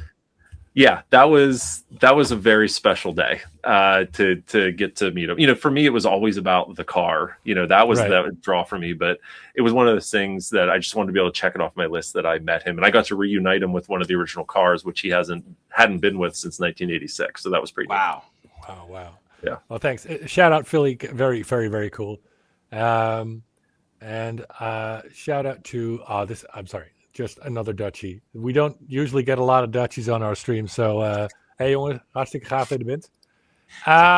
Green name there, just a Dutch name, or was that a Hasselhoff side reference? No, that was anyway. Hoff in the Hoff sense. Yeah, of course Hoff is watching, let's be honest. I mean, right? Of course. Of course. Hi, Michael. Hi, Michael. No, I can't do it. It wasn't bad. Yeah. Anyway, so let's see. What are the other things? So let's briefly talk about the season 2 cars, and later. In the meantime, everybody who has questions, I'm going to give the floor to you after we finish the changes that went through that the car went through in later seasons. It should take a couple of minutes, and then I'll give the floor to the people and see if there are any more questions that we need to address. So, season 2, you mentioned, Joe, that one of the things was that they covered up the dash fully to extend it to the windshield. We're not doing that. We're doing the original Chauffeur dash cover. But what kind of additional details are we talking? So this is Yeah, so this is what I was talking about earlier. You can see how the dash now goes all the way back to the windshield. So this is a completely new fiberglass piece that they put in the Hero car. And they updated the voice box. It's interesting, that original square voice box from the pilot, that square voice box was in the Hero car until a third of the way through season 2. Even though the close-up shots changed way back in the middle of season 1. So they finally refreshed the whole car. The TVs they swapped out. They originally had 5-inch Panasonic black and white TVs in there for the original Chaffee build. They swapped it out to these little, I think they're like 3-inch LCD screens. They're real tiny, and a different bezel around them. And then there was a refresh on the gauges themselves. So if we look at back in season 1 on, where was that picture I had? Here we go. So if you notice, this was Chaffee's, these electronics that are in here, even though we talked about how Universal changed out the fiberglass, these are the original electronics that they put back in the car.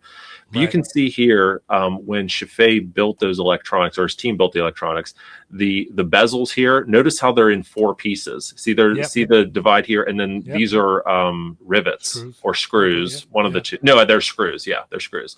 And then they put the screws on, and then you can see they actually covered it with like a adhesive vinyl. So the screws are underneath this vinyl, and then he used thin almost like pinstriping on here.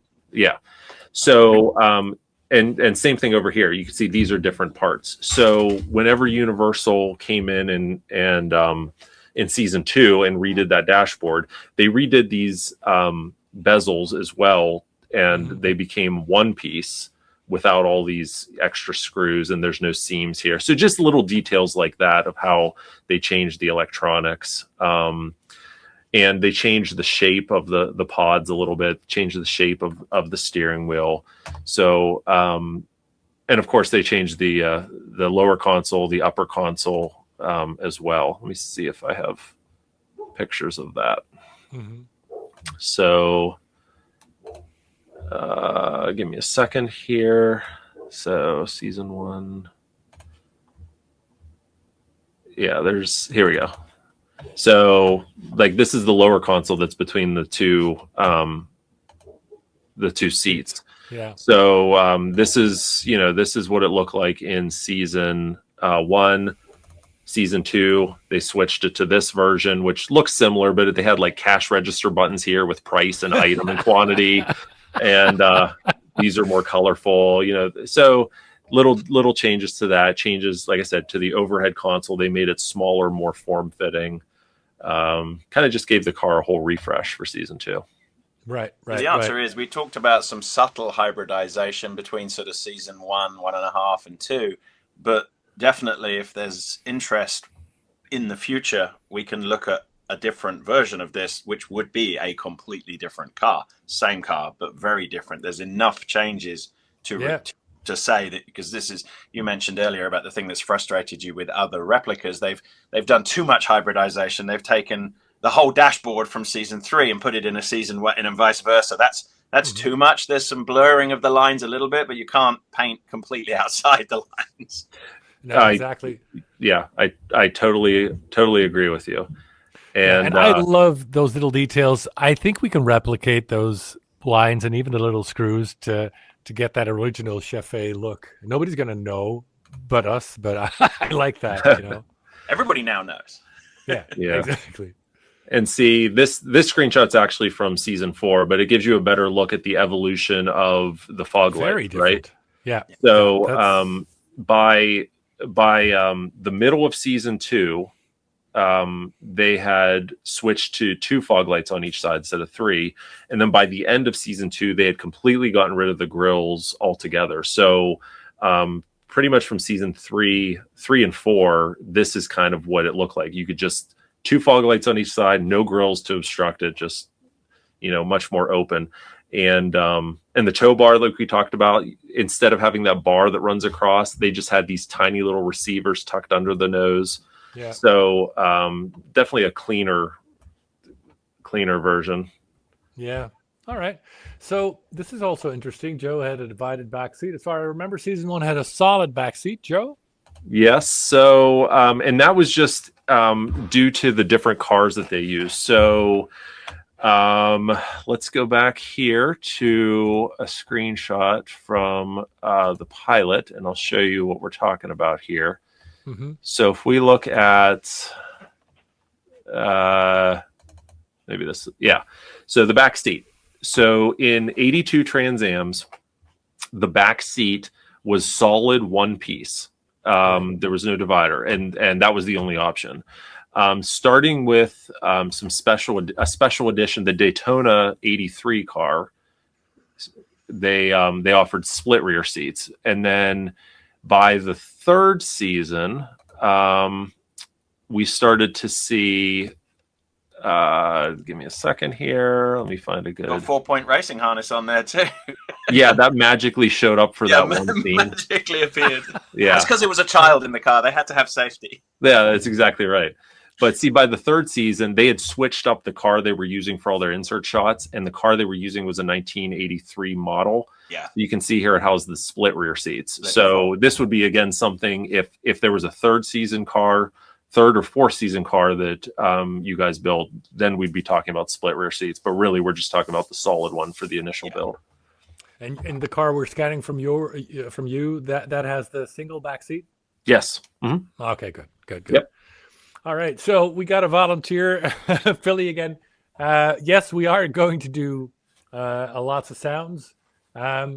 I haven't listened to them, Barry. I don't know if we need somebody to clean them up, but it's handy if we've got the contact. But they sound pretty good to me. They are not just raw straight off the soundtrack. They are the official sound bites. So let's definitely have a look at them carefully. And some of them, I believe, also may have been recorded post because they weren't clean. They didn't keep every single piece of dialogue, but some of the key lines have either music playing in the background or so they didn't isolate them as such, but they sound to me like they came straight off the ADR recordings. So they seem pretty clean. Well, I'll check them, Philly, and if they need work, I'll definitely get in touch with you. This is also interesting. When did the light up gas pedal appear, Joe? That was season 3. That was crap. Oh, I love the light up gas pedal. Yeah, unfortunately, there's no light up gas pedal prior to season 3. So yeah. So season 3, KITT got really blinged out. Oh yeah, all new dash, all kinds of changes. It's so funny. I would have thought that was always on the show. That thing. I'm surprised to hear it. Anyway, shout out to Anthony shared false memory Mafia. syndromes. Oh. Well, thank you, sir. I usually get called a different word beginning with B, but it's not beautiful. Bitch. Anyway. Yeah, I respond to that one. Yeah. Anyway. Cheers, buddy. Yeah, I agree completely. That's very true. So will the windows move up and down? Not too sure about that yet. If they do, it will be manual. Yeah. Anyway, so So we talked about the changes. Do we need to discuss Super Pursuit Mode? No, I'm going to make a judgment call here and say we're not going to discuss Super Pursuit Mode because it's way off the table for now. So I'm going to give the floor to the people in the chat and see if there are any questions we want to discuss. This is the first time seeing Christian. Are black cloth pieces added to the headrests of the seat? So I think we should do that. So that was an addition in the middle of the first season, and let me find you a good shot. I don't know if this is a good shot. No. So what they did was okay, so that's a decent shot. So what they did was because the stunt drivers were blind driving KITT a lot, and what they did is they sat behind a specially designed seat that looked just like this, and they would look out these openings in the seat. So what the show did? About? KITT drove itself. No. Anyway, did I spoil something? I'm sorry. Yeah. Spoiler alert! Come on. Spoiler alert from a 40-year-old show. So midway through, somebody somewhere's crying now. They're like, "What?" Yeah. Like my whole childhood is ruined. Anyway, Yes. So they added black cloth in here that it doesn't look like it here, but you could actually, the stunt drivers could actually see out of it just barely. So I would think we do want to add this because that was midway through the first season. So yeah. All right. You do see it when he behind his head. You see it regularly when he's turning his head. You see the bits of it at the back. Yes. Right. So I agree. That's a good thing to add. Brian Tone. I love you guys. He's a longtime supporter of our work. I know Brian. He's great. What kind of separate? I'm drawing a blank here. What kind of separated overlays? This is going back to our discussion on the electronics about how Chaffee, the overlays for the electronics, how he had them separated into those 4 pieces with the screws. Yeah, right. Yeah, so he's saying he has the files for those overlays. Brian, yes, please hit me up. That would really make my work a lot easier. Then we can check them and definitely incorporate them. Solid back seat. So let's go. Okay, so here's a suggestion for Barry. Yeah, all right. So here I'll ask a question: turtleneck or open shirt? And keep in mind that with a turtleneck, a sitting figure might not look as good. Yeah, because we see him in the turtleneck in a lot of the promo shots, but I believe we only saw him in one episode in a turtleneck. Most of the time, it's an open shirt, so we can see his lovely, vivaciously hairy chest. Yeah, which if you're doing a figure, the ability to show some chest hair. I don't know. There you go. Not that one. Not the disco outfit. All right. Don't forget the premium interior with a carpet on the parts that go over into the trunk. Yes, you definitely need that. Yeah, agreed. Yeah, so that turbine hum sound. Yes, definitely. Barry, you might not know or want to say the answer, but let's. Don't know yet. Don't know. Haven't worked it out. The hardest part of miniaturizing the outfit is the leather jacket. So once we've resolved that, and yes, it will be real leather, people. No pleather. Once we've resolved that, then we can look at the potential for different outfits. But at the moment, the plan is to offer it as most of the 12-inch figures we do come with an outfit. But let's reserve judgment on that, and people can sign up to our newsletter or send things to Jazzing, and let's get some suggestions. We'd love to hear what people think on outfits. And just so you know, Barry, there was a couple versions of that leather jacket. So many versions.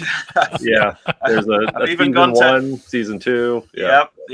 We've tracked down the original manufacturer who's no longer in business, and we're looking at trying to replicate it as closely. Again, when you miniaturize leather, stitching and things, you have to make some sacrifices because you can't have like 3 levels of pleat because in scale it will end up looking like a bulletproof vest. Right. Yeah. Anyway, so will there be a working overhead console with opening T-tops? So we discussed the opening T-tops is a definite thing. Working overhead console, not in the terms that you can push buttons, but there's going to be an overhead console with lights, of course. What is high traction drop downs? Anyone got an idea?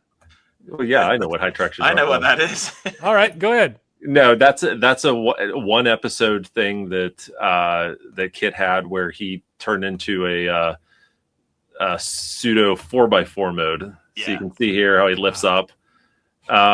This was just for season 2. Actually, this is one of the 2 cars that I have. So I have to repair the high traction drop downs, but. No, we shouldn't do that for season 1. That wouldn't make sense. No. Okay. All right. That cool. Will the model be die cast or plastic? So this is a good question. So the main thing is probably going to be plastic or a combination of non-metal materials. Why? Because die cast at 82 centimeters is right over the limit of what you should be doing with die cast.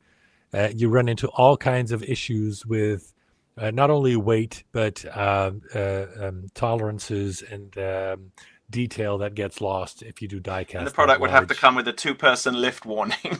Yeah, that too. So there's going to be die cast parts on there, but the main model, and there's going to be a metal subframe like we always do. But I don't think it's a good idea to make it full die-cast. Let's see what this is. Want your take on the 2008 reboot? What's your thoughts? Doesn't hold a candle to the original. Nice Me, try. I'm surprised. But all Knight Rider is good Knight Rider, but it's new Knight Rider, and you can't. There's the original, and then there's the covers band. Yeah, exactly. Yeah. Brother Cousins says, give me a watch as the remote control. Well, obviously, that's a good idea. The thing is, with all the kinds of effects we're talking about that we want to do, the watch might not have enough surface area. Yeah, it doesn't have enough buttons, and your fingers won't fit. Yeah, so for the lights, the sound, the turbo boost effects, the talking, and so many other things I'm not even thinking of right now. What about a voice activated watch, right? Turbo boost. Yeah. The thing is, we'll look into that. But as soon as you start doing that, you're thinking software, and software, you're thinking updates. Like people are talking about maybe doing an app, but then you'd have to keep that updated for the life of the collectible, which is probably longer than most of our lives, I hope. So yeah, we don't want to be doing technical support 15 years from now. yeah. So anyway, so this is also a very good question. Any plans for the dash instruments, animated or static displays? So it's too soon to tell where we will land on this. The goal, I can tell you very much, is animation. So together with Barry, well, individually, apparently, we're looking into this separately, but we're already looking at screens. We found them that are 0.8 of an inch in diameter, so that we can have actual working screens with animation. And since we're already working on animated screens and small screens for our bat caves, we have some experience with that. So there's going to be a whole bunch of lights. There's going to be a whole bunch of screens. And the goal is to have animated actual screens in there as well. This will be an experimental thing as well. Things like we all know that the speed. When it's scaled down to such a small size, you may not even be able to read the individual numbers as they move. So these are things we have to test because, what were the screens were yay big-ish. When you go down by, what's that, down, they're going to be, this big. The detail may not even register, and, you may be able to slow it down and film it on your phone at like 5 times slower speed and see it, but your eye will never pick it up. No, but I got this suggestion also from a fan called Graham, who said Mike Lane does it for an 8th scale model. So in 6th scale, a lot should be possible. Yeah. I'm seeing a lot of people, by the way, say open shirt. So open shirt. It's that chest, I'm telling you. Yeah. You'll sell more models. Yeah, look at that. Yeah, look at that. Well, everybody remembers that photo shoot they did with Devon, and he's wearing the polo, and they used that incessantly and repeatedly, and I don't know why, because that it must have been from, I guess they had them all together and they did a photo shoot. I don't know, but all the promo shots are the polo neck, but on camera, he barely wears it. Yeah. This is a good point. Yep. We know. So here's which is why we have to make the decision, because if we don't do it, you can hide it underneath the polo, but you can't then say you have to have a seamless neck for an open shirt. Yeah, exactly. This was a pretty common look for season 1. Yeah, something like that. It's interesting how he moves from very much Western wear, and I call it the Miami Vice effect. He starts at the beginning in very much kind of cowboy Western. He's in plaid for a large number of first season episodes. And then as we get into season 2 and 3 and as Miami Vice, he definitely goes back to that disco jacket with nothing underneath, and it moves way more towards Miami Vice. Absolutely. And the best thing I noticed, this is just stupid aside, but the shoes. If you sit back and watch the episodes and see how many times Michael changes his shoes, it's quite fascinating. You don't notice, but 90% of the time he was driving the car, he wore sneakers. Oh. But then he gets out, so you'll see a shot he'll get out of the car and he'll be wearing boots. He'll chase a guy. He's wearing boots. He gets back to the car. And then when he gets back out again, he's wearing sneakers. So he must have switched his shoes like 3 times. Yep, you're absolutely right. Absolutely right. Because who wants to run in boots? I mean, it's not fun. I have a couple of the original belt buckles we'll talk about. Yeah, we're having the belt buckle, even though that did disappear in latter seasons. You've got to have that K belt buckle. That's, that's a must. Well, especially since now we're focusing on season 1, the figure should, you know? Yeah. No plaid shirts, probably not. No, exactly. So any idea of the rough dimensions? Yes, 82 centimeters in length, and then whatever comes out of the scan with the rest of it. Boom, boom, boom. Spikes on the tires. Yeah. That was a season 4 thing. Yeah, that's it. This is a good question. The paint finish, is that like a regular black or metallic finish? Neither. It should be glossy metallic. I'm sorry, glossy black. There's no metallic in the paint, and it shouldn't be flat. So it should be glossy black. I'm assuming he didn't mean flat black, but like gloss black versus metallic black. So so no metallic paint. Good, Gwen. Yeah, but the interior, like the dashboard and the consoles, would be a satin on the inside. So yeah. Oh, here you go. Just let's have a little shout out to the poor guy whose job it was to keep that car clean and polished for every shot. Oh yeah, it must have been literally every 20 seconds. It must have been dusting that thing down. Yeah. Oh yeah, you have no idea. There's guys that all they did was just like polish that car. Yeah. It must have been literally non-stop. Yeah. This is also a cool idea. Maybe get that display as the basis for the remote control. That might be a cool idea. This is a good question that Barry might have to look into. Unknown at the moment. Won't get into the boring, but when music is involved, and even though it's synthesized music, it's still music, and we have to check the rights clearances for music. So it's something we are looking at. We do not know as of this day. Yeah. There's a guy polishing the car. Yep. See, I have it all. I have it all, Barry. Are you going to make a figure of that, Barry? That guy down. Yeah, we need to scan his face. Knight Rider Valet. Yeah. Jazzing quality, KR historians accuracy. That is the dream project, and that is exactly what I thought. He had 3 different license plates that flipped around. Is that also in season 1, Joe? No, that was a 1-episode thing in season 2, and it was just 2 license plates. It was Knight, and then KNI 667 was the other version of it. And it does have a license plate frame. It isn't like a James Bond one. It is a standard like bolt-on frame, correct? Yeah. So it's interesting because we talked to the production manager years ago specifically about that, and there's a chrome frame on KITT, and he said he put the chrome frame on specifically because he wanted it to break up just all of the black on the car. So so it's got a standard chrome frame. Was it tagged and titled? Yeah, it was. Here we go. That's what I was looking for. There we go. So, yeah. So I actually own this exact license plate you see right here. Man. So there was just a standard chrome frame here, and then they had tags. The tags did change 82, 83, 84 different months. So for non-California viewers, those are stickers that you get from the DMV every year, and you either peel the old ones off or you put them over the top. So that's what they are. Yes, exactly. And see, it had a plate flipper, and it would switch to this KNI 667. Yeah. But I do have.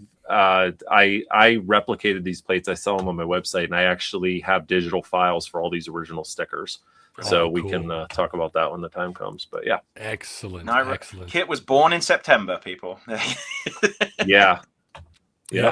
So a couple of more things, and then we'll because we'll be going at this for an hour and 50 minutes, and we were already there 30 minutes before. So this is a good this is a question I have no idea. Will there be lights under the outside door handles? Is that a thing?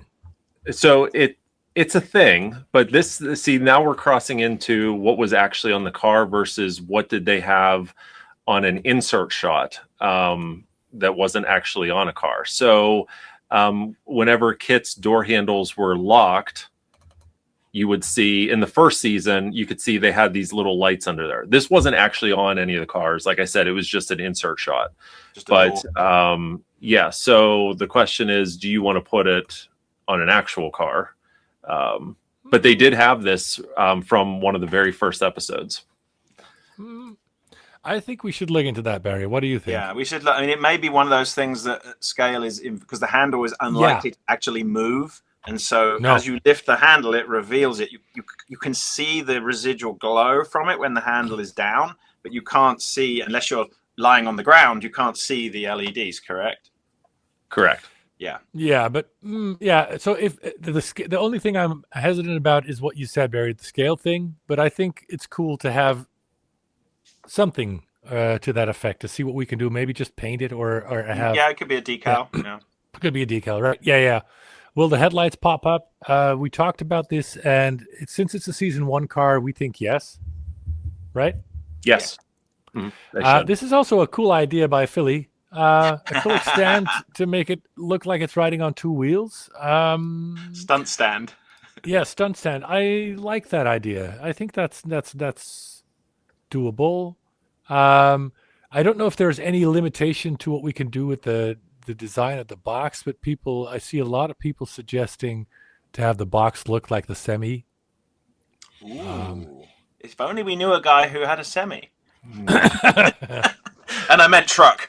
Oh, yeah. Well, I'm almost done restoring the original one, so come scan that too while you're at it. Right. All right. So I'll take 2 more questions. And in the meantime, Joe, do you have anything you want to add or tell the viewers? I mean, nothing really that we haven't already talked about, except that, I'm glad there's so much interest in this project. Yes. I'm very happy that you guys reached out to me, and I just wanted to reiterate that I hope that that for those of you guys who know me will realize that, accuracy is of extreme importance to me, and working with these guys, I'm hoping that we can deliver you an absolutely amazing model that's really detailed in every single aspect.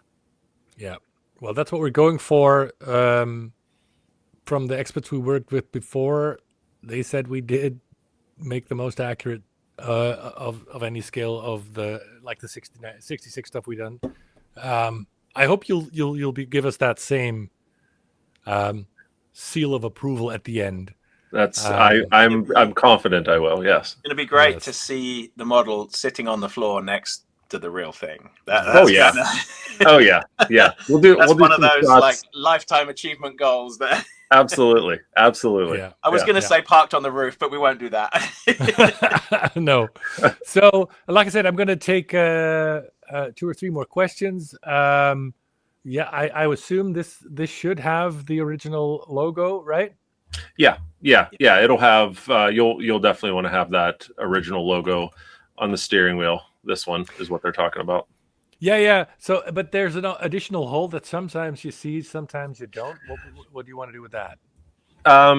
So I think you're gonna want to cover that hole. I don't think you're gonna want that, because what it was is, if we go back to here, so this is Michael Chaffee's original design. So This steering wheel does have that mounting hole here, but what Chaffee did is, this is actually a piece of styrene that he put on here that covers. It's a piece of styrene the whole way across here, up here, and he put this Knight 2000 logo. And what happened was, when Universal took the car apart, made the copies, that styrene piece, because it was just real flimsy, it never made it back on the car. So then you could see the hole behind it.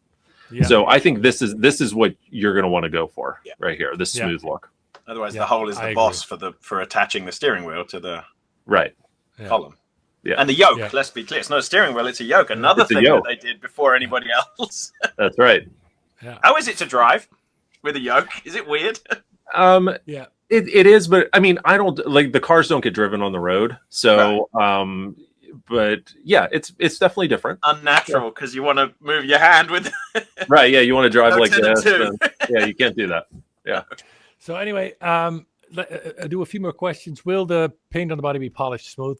Most diecast have a bumpy texture. So all our cars, when they are painted, the surface is sanded. Then there's a paint layer, paint sanded. So there's going to be a lot of sanding involved, more than with any model car. Having said that,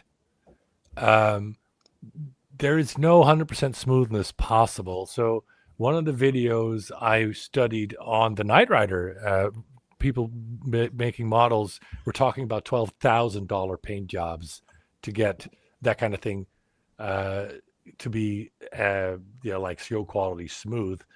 And the thing is, it's tough for people to wrap their head around, but the thing that they have in their head, A, the normal cars probably never like that, and B, they're talking about a $1,500 paint job on a $1,500 car, or maybe even more than a $1,500 paint job. So there you go. This is KITT's real paint job. Look at that orange peel. Yeah.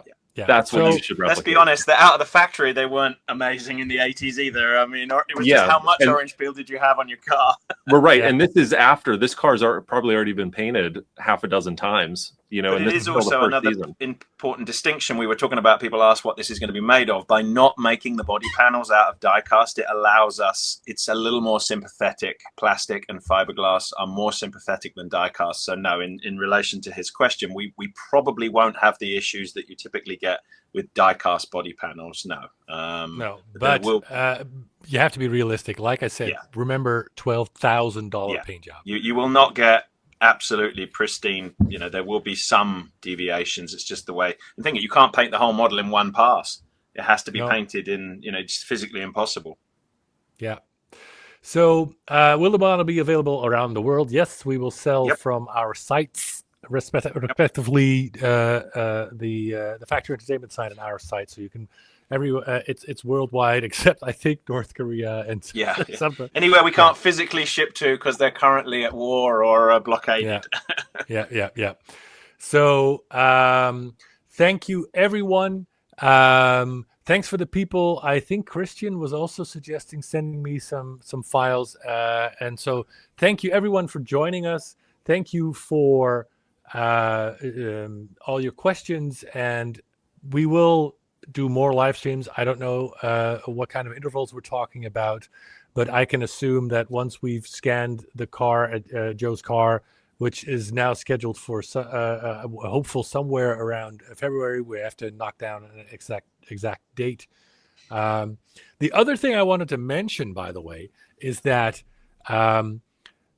both Barry and I will be attending San Diego Comic-Con, and it is the goal to have at least, there you go, to have at least... Crossing my toes as well. Yeah. See that. Nobody wants to see that.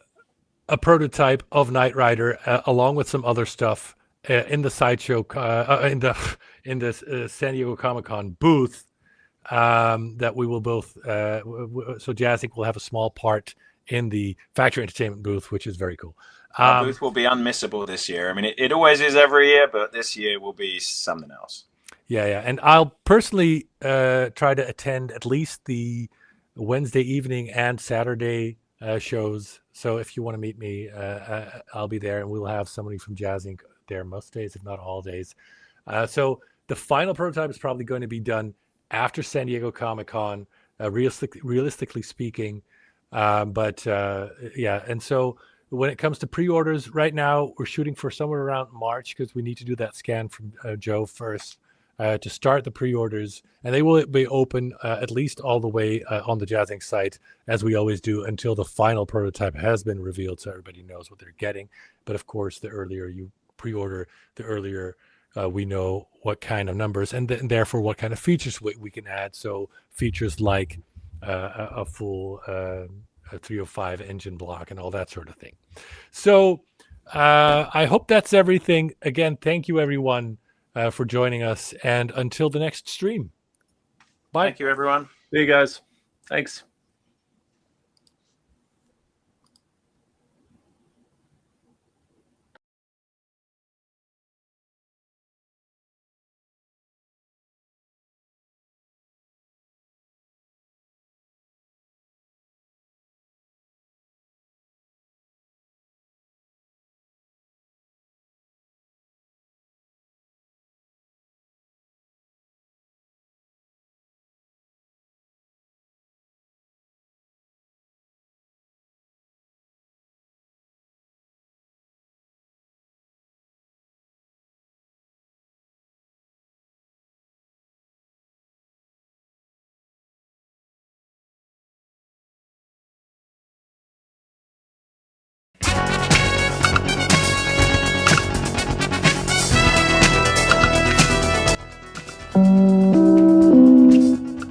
Hello, friends, it's me, KITT.